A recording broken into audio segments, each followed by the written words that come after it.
नमस्कार दोस्तों, खबर और मनोरंजन का अड्डा मीडिया पार्क 24 घंटे ब्रॉडकास्ट में आपका स्वागत है। आज हम चौथे चरण के बाद एक बार फिर आपके पास लेकर के आए कि कितने प्रतिशत पोलिंग पूरे देश में हुई है। शुरू में जहां गर्मी की वजह से सुबह पोलिंग ने काफ़ी रफ्तार पकड़ा, लोगों ने बड़ी तेज़ गति से मतदान किया, जो दोपहर आते आते जिसकी गति कम हो गई। हालांकि मौसम सुहाना हो चला था, बारिश के बाद कई जगह अच्छा मौसम रहा, लेकिन कई जगह चिलचिलाती गर्मी के बावजूद भारी संख्या में लोगों ने वोट किया। इस चौथे चरण में सबसे ज़्यादा पोलिंग पश्चिम बंगाल में लगभग 75% की पोलिंग हुई और सबसे कम जो पोलिंग हुई है वो जम्मू कश्मीर में लगभग 35 से 36% के बीच में पोलिंग हुई है। तो इस तरह लोगों ने अपने मतों का प्रयोग किया, लेकिन जो कुल पोलिंग चौथे चरण में हुई है लगभग 62.9% यानी 63% की पोलिंग पूरे देश में हुई है। अभी भी 70% का आंकड़ा पूरा देश पोलिंग में नहीं छू पाया है। तो क्या कारण है कि लोग आज भी खुल करके वोट देने नहीं आ रहे, जबकि इस दिन छुट्टी घोषित की जाती है सरकारी विभागों की, कई सारे महकमों की, प्राइवेट संस्थानों की, बावजूद इसके लोग वोट देने नहीं आ रहे हैं। तो क्या इसे सरकार से नाराज़गी मानी जाए? ये 4 जून को मालूम चलेगा कि कौन सत्ता में आने जा रहा है।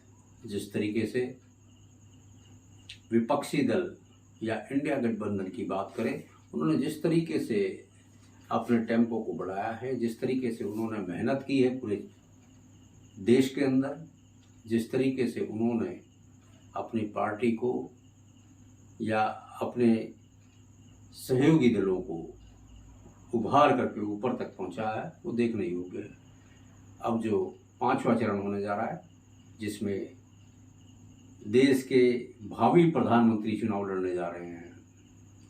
बनारस से नरेंद्र मोदी जी जहाँ चुनाव लड़ेंगे, वहीं रायबरेली से राहुल गांधी इस सीट पर 5वें चरण में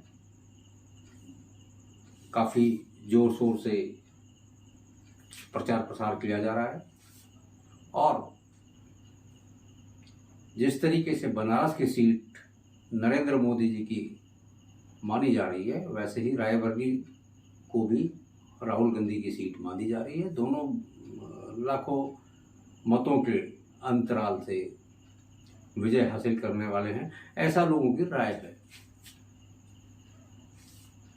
और जहाँ तक बात करें हम अमेठी की, जो पुश्तैनी सीट रायबरेली की तरह अमेठी को माना जाता है, वहाँ पर कांग्रेस के एक कार्यकर्ता या राहुल या सोनिया जी के गांधी परिवार से बिल्कुल क्लोज जो रहे हैं किशोरी लाल शर्मा जी,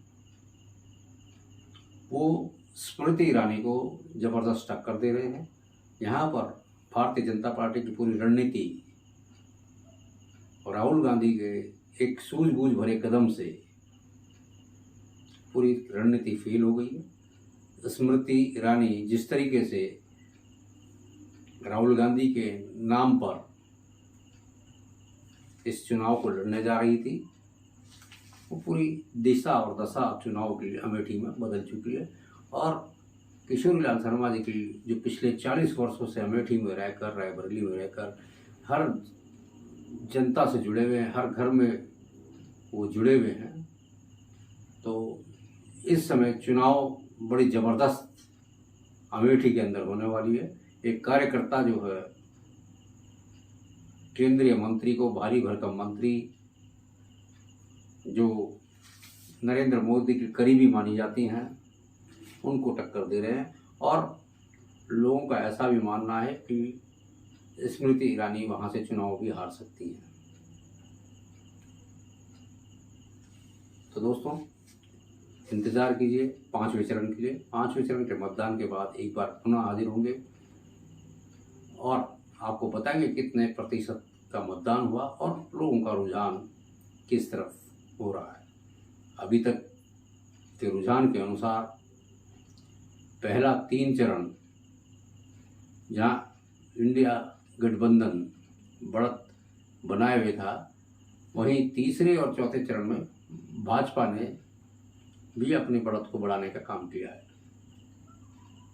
बराबर की टक्कर, कांटे की टक्कर। जिस तरीके से नरेंद्र मोदी जी, अमित शाह या योगी आदित्यनाथ या भारतीय जनता पार्टी के लोग इस चुनाव को बहुत हल्का फुल्का मान रहे थे कि कांग्रेस खत्म हो गई है और बाकी विपक्षी दलों का कोई वजूद नहीं है या वो अपने क्षेत्रों में चुनाव हार चुके हैं, लेकिन आज वही सब दल मिल करके भारतीय जनता पार्टी को एक कड़ी टक्कर दे रही है। बहरहाल नतीजा तो 4 जून को ही आएंगे। लोग अपने अपने कयास लगा रहे हैं, लोग अपने अपने चहेते प्रतिनिधियों को जीतने की या जिताने की गुजारिश कर रहे हैं या अंदेशा पाल रहे हैं।